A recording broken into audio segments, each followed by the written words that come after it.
welcome each and every one of us again to this class for your programming using Pascal and assembly language.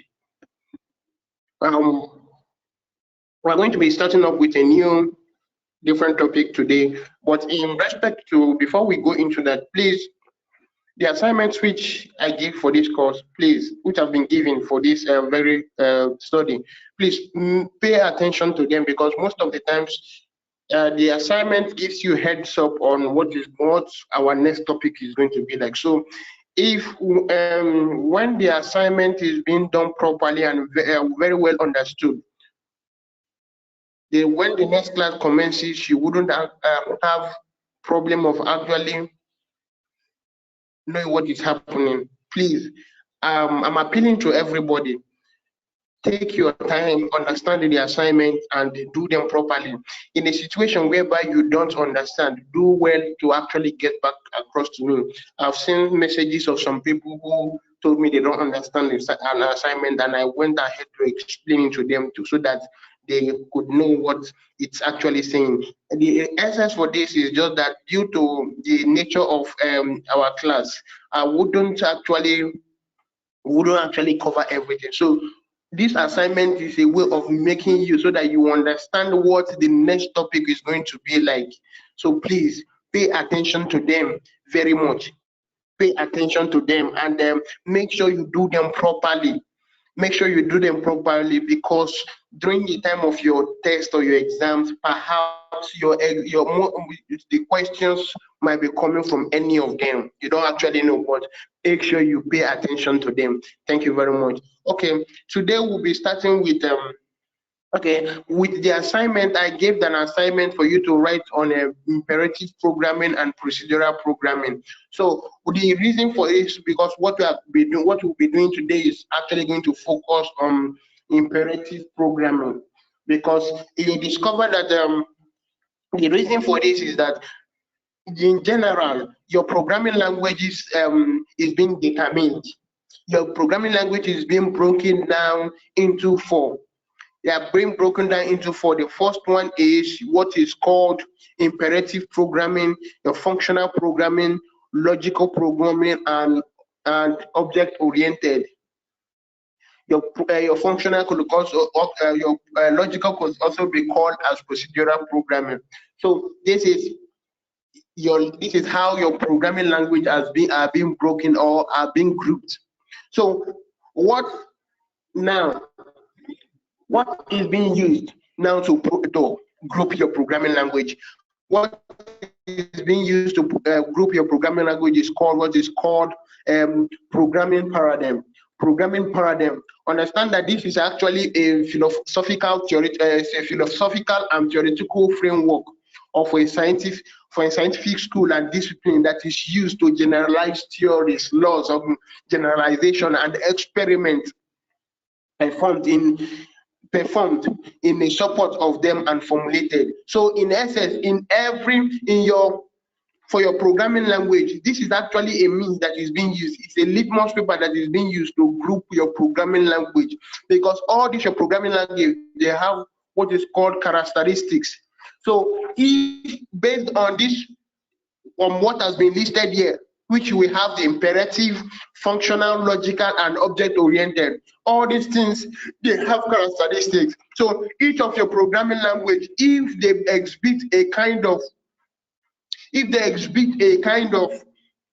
character, they exhibit some kind of character. So with those characters which they portray, they can be able, that is what is used to group them in.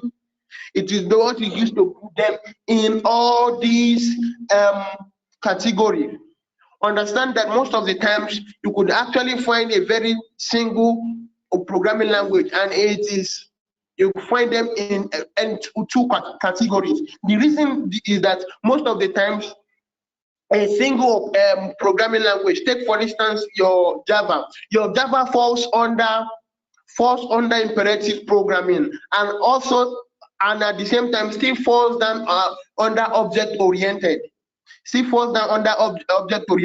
The reason for this is that most of the times a single programmer expects two different categories, and with that you can be able to group them in both places. Okay, understand that imperative programming was one of the earliest and was developed using machine language. So now your imperative programming, which your assembly language falls under what is called your imperative programming also.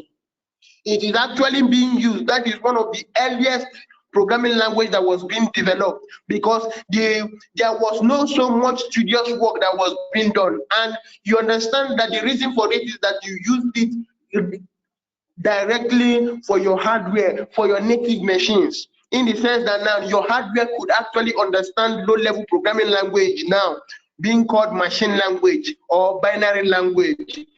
Now the translation of your, or the compilation or the translation of your assembly language to your machine language, the compilation does not actually involve a lot of tedious work. So that is why it is being called, it is being categorized as imperative programming, first of all. And secondly, the reason for it is that it is also the basis on which all hardware are being implemented. It is also the basis on which all hardware is being implemented. Take note of that. So in the imperative programming, statements are instructed at the machine language. That is your statements, your programming now are being instructed at the instructions are being given as the native language, and they contain states and variables that points right to the memory. So for your imperative programming, one peculiarity about your imperative programming is that the statements now, or whatever you are coding, being called instruction, points at the memory.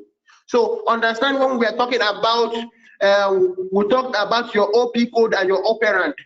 Your OP code is where to get a data, and your operand is what to do with the data. Generally, this is what your assembly language deals with.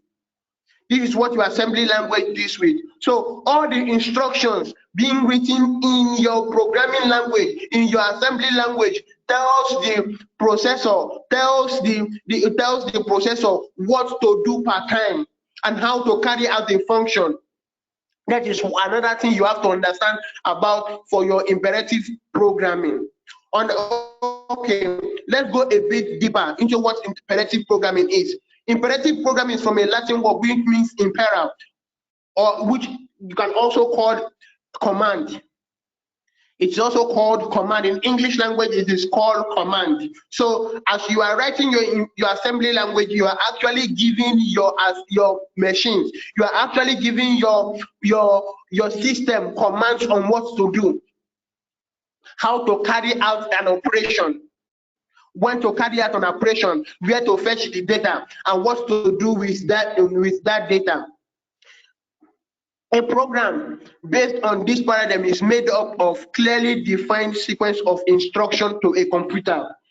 A program based on this paradigm is made up of a clearly defined sequence of instruction to a computer. Please take note of this.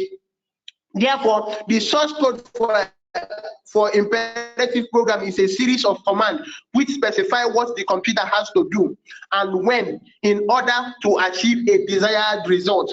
Values used in variables are changed at program runtime to control the commands. Control structures such as loops or bridges are integrated into the code. So in general, I'm just listing out all these things so that you understand that these are the characteristics of what makes a programming language a imperative program. These are all the characteristics of a programming language. All these things, if any programming language exhibits this kind of any of these characteristics, it is with that you can be able to categorize it into the right place. So you understand that, first of all, for a program to be called an imperative program, First of all, you understand that the whatever code, so your source code is being regarded as command because it tells your system what to do, when to do it, and how to do it, where information are being fetched, when this information are being fetched, where you need to take them to. So these are all the things. And secondly, understand that they are being implemented when you are writing these programs. It is easily translated to your machine language. So these are things that you have to understand. What makes a programming language an imperative program? Imperative programs are programming language are very specific. Take note of this. They are very specific. And operation is system oriented. Operation is system oriented. Firstly, imperative programming language are very specific in the sense that this is what you have to do at this point. The next point, this is what you have to do. That means for your OP code, it's telling the system what to do with this data. Then for your operand, it's telling the information, it's telling the command is actually telling the processor where to fetch this data. After computation, okay, before computation, where do you fetch a data? And when this data is being patched, is being sent to the to your OP code. Then the OP code is being the processor which is responsible for that. It tells the instruction which you are giving to the processor is what to do with the data which have been fetched by your operand. So these are the instructions. That is why we said that your imperative programming language are very specific. They are very specific. That is, they are straight to the point. The instruction there are very specific. Then operation is system oriented in the sense that operations are being carried out by the system. On the other hand, the code is easy to understand. Let's take note of another thing for your imperative programming language. Their codes are very easy to understand. On the other hand, many lines of source of text are required to describe what can be achieved with a fraction of a command using declarative programming language. Your declarative programming language is a set of instructions that declares that for each parameters or for each variables, these are the things that are needed from them. These are things that they need to carry out. These are set of instructions which they need to carry out. That is what we call declarative programming language. Let's go. Now, we're actually getting close to what is called syntax and semantics.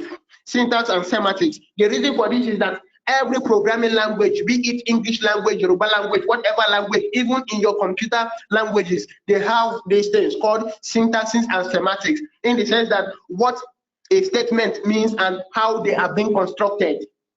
That is what syntax and semantics means. When you are giving out a message, what this message is actually entails, the meaning of the message. Then the semantics is actually telling you that if this message, how they are being constructed. Okay, now a language is a set of valid sentence. What makes a sentence valid? Okay, I start again. A language is a set of valid sentence. A language is a set of valid sentence. Now, the question is what makes a sentence valid? What makes a sentence valid? This is where we begin to talk about your syntax and semantics. So you can break validity down into two things, which is syntax and semantics. The term syntax refers to grammatical structure. Now you are talking about your grammatical, how you construct your language. I'm talking about your general language, or even in your computer languages, your programming languages. You understand that all these programming languages, they have the way they are being written. They have the way they are being structured. They have principle. So this is what your semantics is telling you. The syntax of a grammatical structure, whereas the term semantics refers to the meaning of a structure. So your syntax is telling you that, okay, this is how a program should be structured. These are the syntaxes of how this programming language should be structured. Then the semantics is actually telling you the meaning of all this, of each of the sentences which you have actually made together.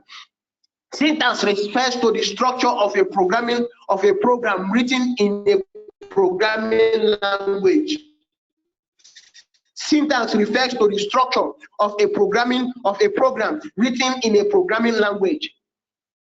While your semantics describe the relationship between the sense of a program and the computational mode. Please take note of it. Your syntax refers to the structure of a program written in a programming language. Then for your semantics, it describes the relationship between the sense of the program and the computational model.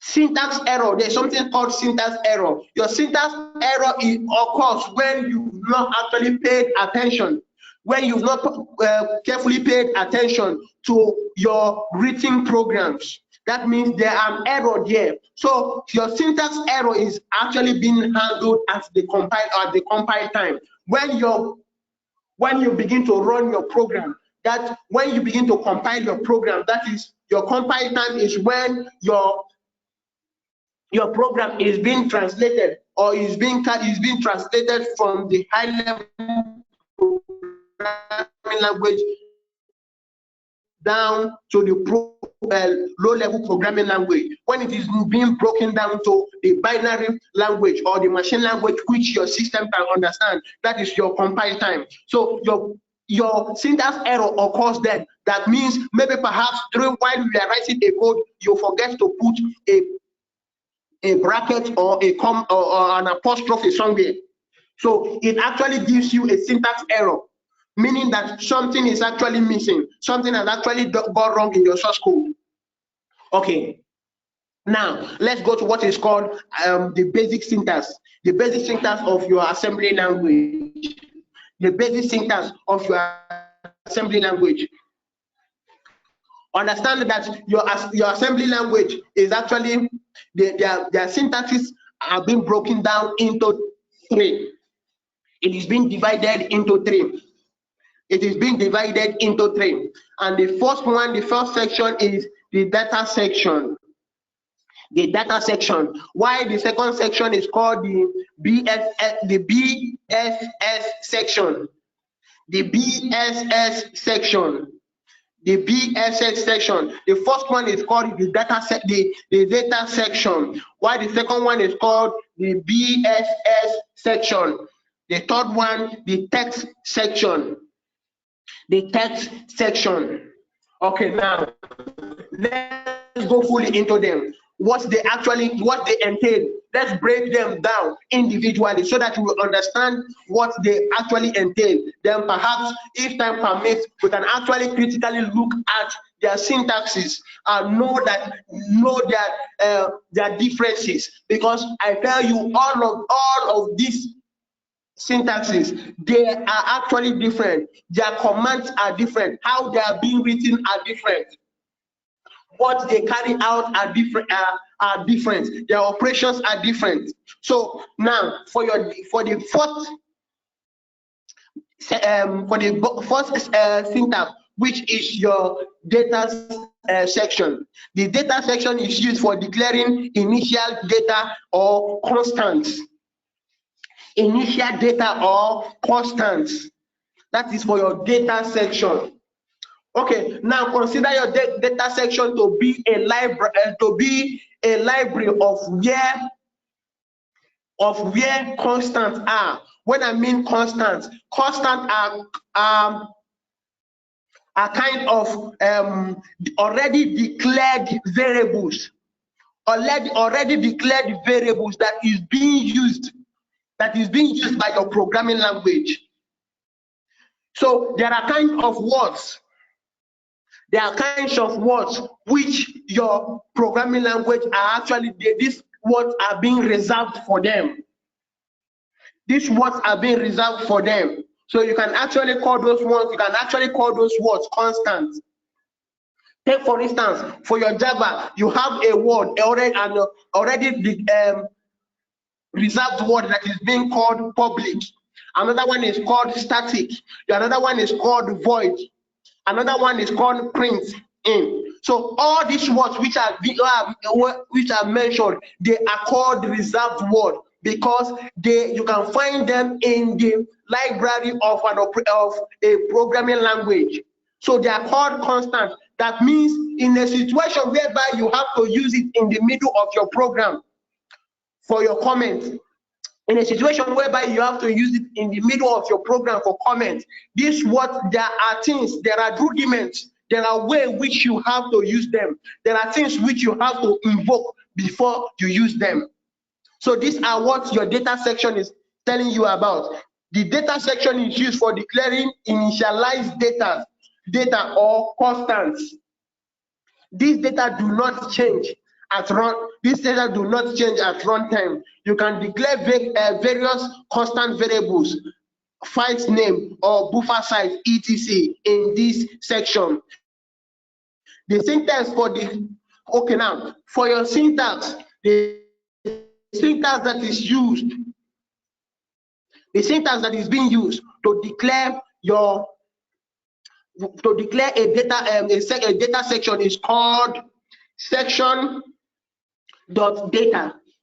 So that is the syntax. So you could find it in your exam and you see something section.data, and the question asks you, what is this time in which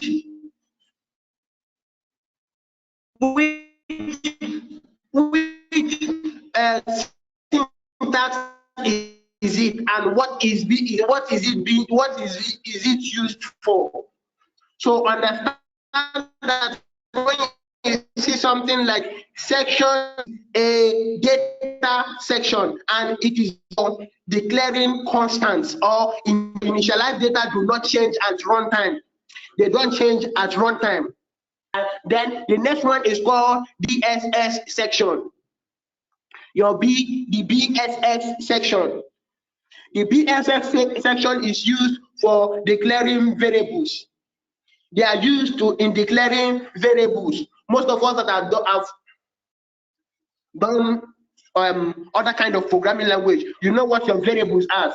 Your variables are temporary containers. Your variables are temporary containers.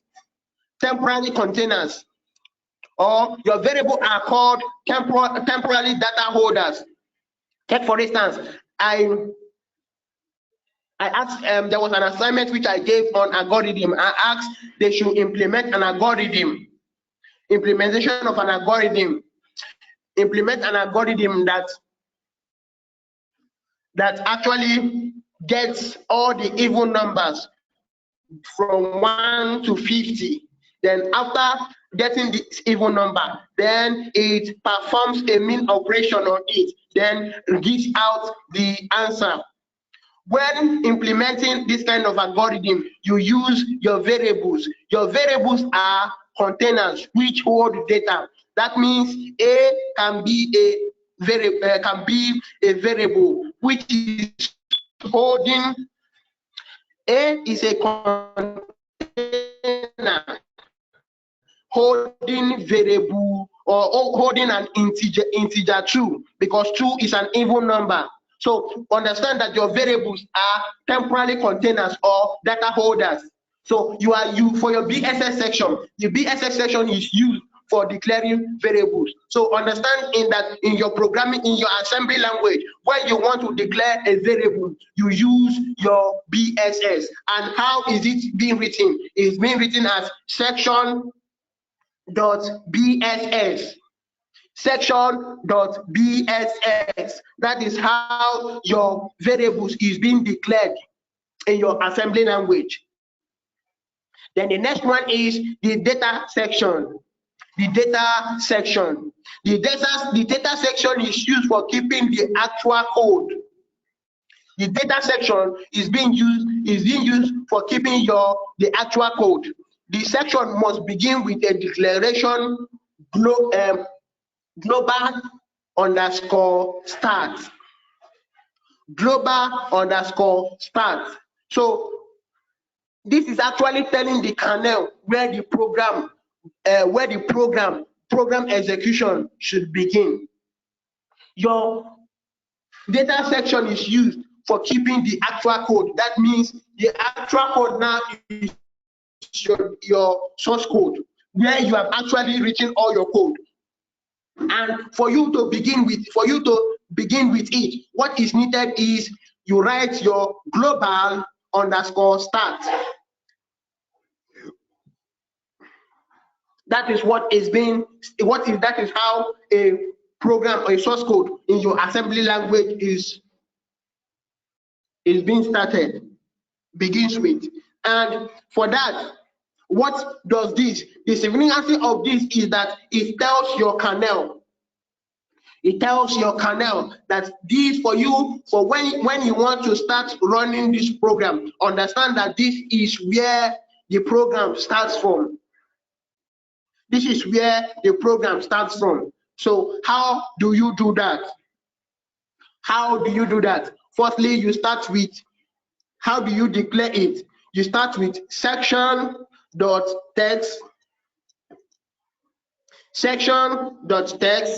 then you come down, you write global underscore start, then you start a fresh line underscore start. So this is how you declare your data section. This is how you declare your data section. So I will actually go run through it again so that you understand. We said that the assembly basic syntax are divided into three. You accept your syntax. The basic syntax of your assembly language is divided into three, which are the first one is your data section. Your data section is used to declare names of constants like your buffer and the buffer size or the file size, which are always constant. And we understand that these are actually words which are already been reserved for your program. That is for your data section. And we said that how it is being when you want to start your data section, when you want to start declaring your data section, you start with section.data.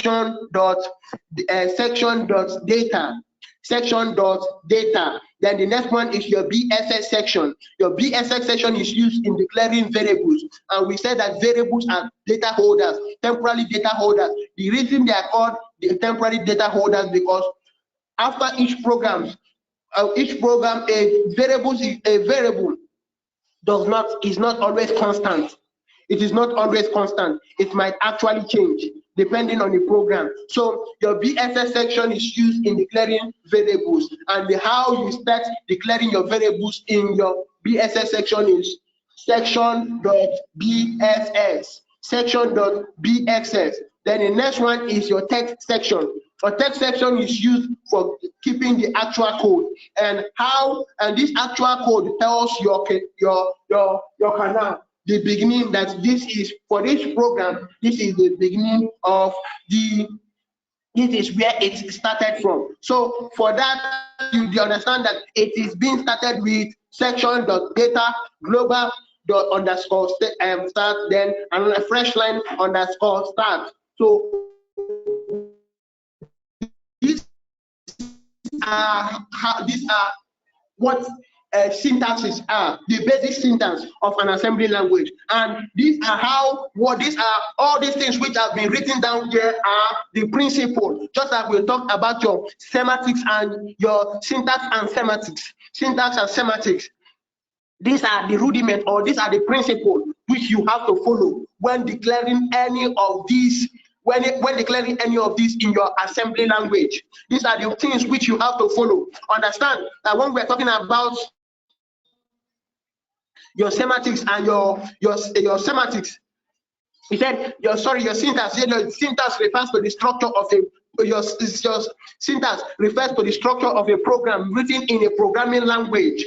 While for your semantics describes the relationship between the sense of the program and the computational mode. So all these things being joined together, you should be able to understand that your syntax and your semantics are actually the principle of what is governing how languages are being written and how they are being understood. Please take note of that. So what we have actually done now is that we've actually broken down the syntax and the semantics of your basic assembly language. Your assembly language, we have actually broken them down. So understand that all these things, all these points, all these things which have been listed for each of these basic syntax are what is governing them. Okay. Then we go to another thing. For every programming language, you have what is being called comments. What is being called comments? Okay. Comments are actually programs that displays on the screen. Comments. These are programs that displays on the screen. That are comments.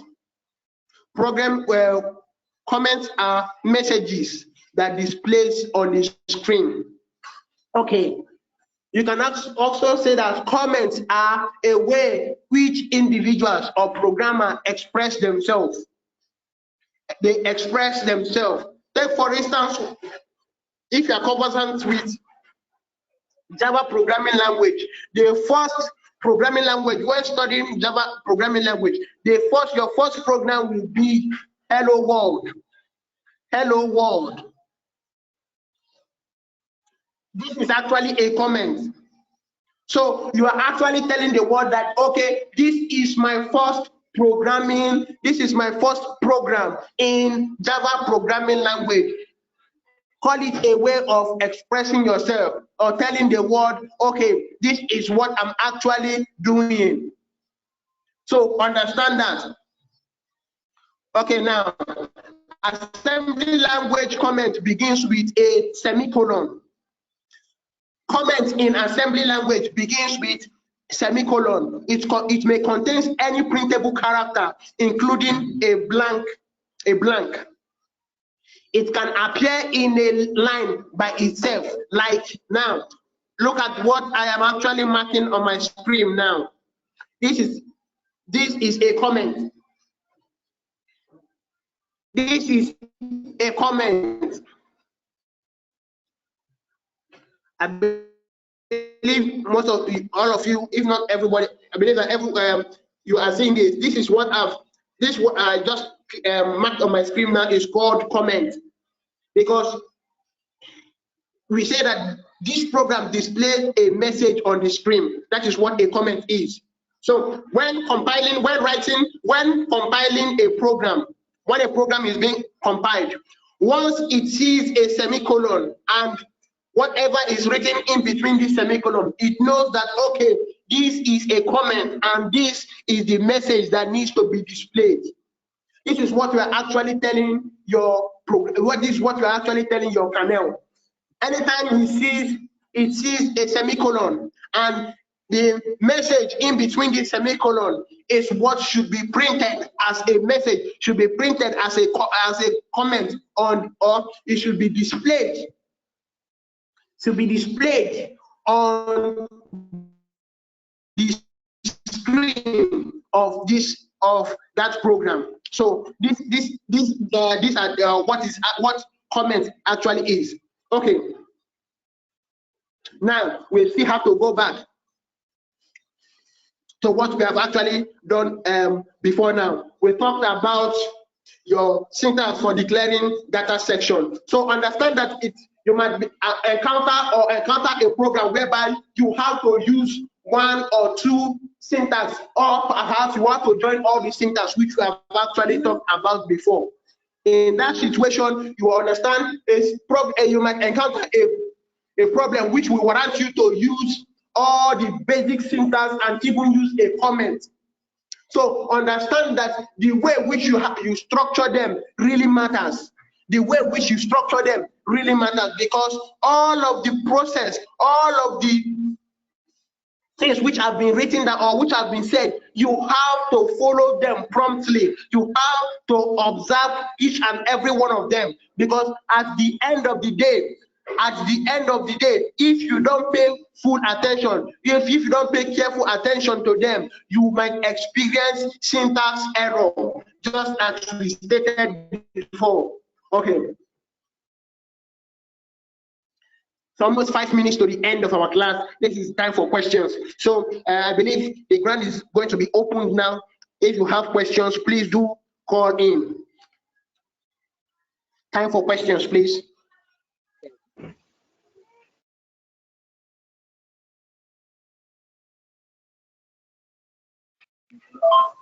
Hello, good morning, sir. Hello, good morning, sir. Good morning. This is Damilare, sir. I'm with you. Good morning. Yeah, Okay. I want to ask, between syntax and systematic, which one is higher? Which one is the highest language of Semantic. Yeah. Hello, sir. I'm with Hello. you. I'm with you. I said I'm with you. in both systematic and syntax, which one is the highest language in computer language? No. They are not highest. They are not highest. Because according to what I'm Listen, it's like you were not with me. Okay. They are not highest. Syntax, understand? Syntax refers to the structure of a program. Okay. Then what you are actually asking is different. Semantics is different from systematic. Okay. Semantic is different from systematic. This is semantic. Okay. SEMANTICS.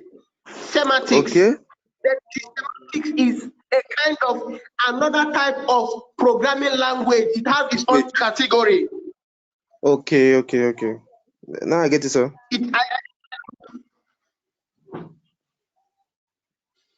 Hello? Yeah, I'm with you, sir. I'm still with you, sir. Yes, I'm with you, sir. I'm with you, sir. I'm with you, sir. You understand what I just said? Yeah, okay. I had it. I had it. Okay. Hello? Hello, sir. Did you understand? Did you understand what I just said? Yes, I understand it clearly, sir. Loud and clear. Okay.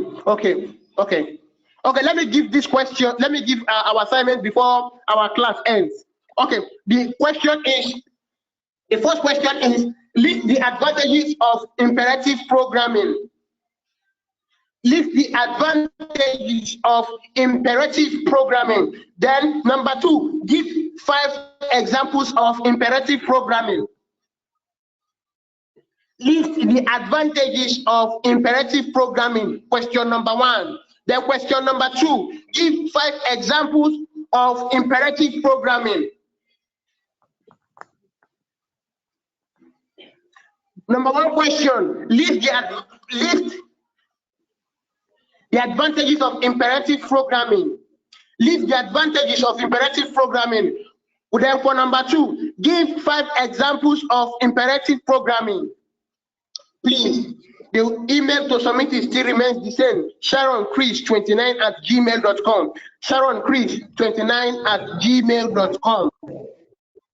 Then, in case you need more clarity on anything, please feel free to call me. Please feel free to call me. Many students have been calling me, and I've been doing, by God, I've been helping them in answering questions. Please feel free to call me or send me a text message on the WhatsApp message on 08133-121-309. 08133-121-309. Okay, any questions? Any other question before we call it a day?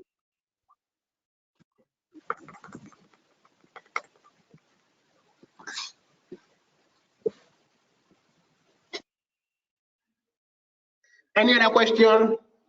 Well, we have 1 minute before our class terminates. Okay. I'm with you. Hello. Good morning, sir. Good morning, please. Before I stretch your question, what do you have me? Our time is almost up. My question is not basically on the lecture, but I want you to text your email so that we can see clearly, sir. Okay. So that means you have been, you've not been doing your assignment Because before the now. network is not sick, I can be able to Okay. screenshot the phone number and email. Okay. Hello? Okay.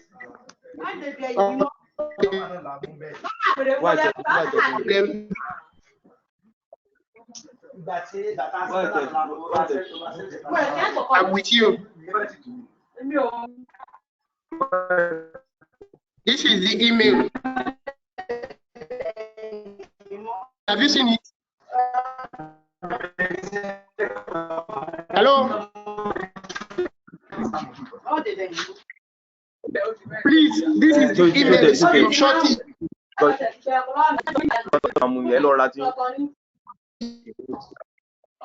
Mr. Chukuma, Email and my number.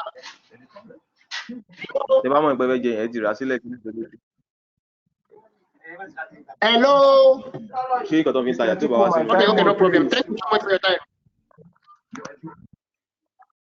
Yeah, thank you for having it, sir. No problem. Terminate the class. Hello? Terminate it.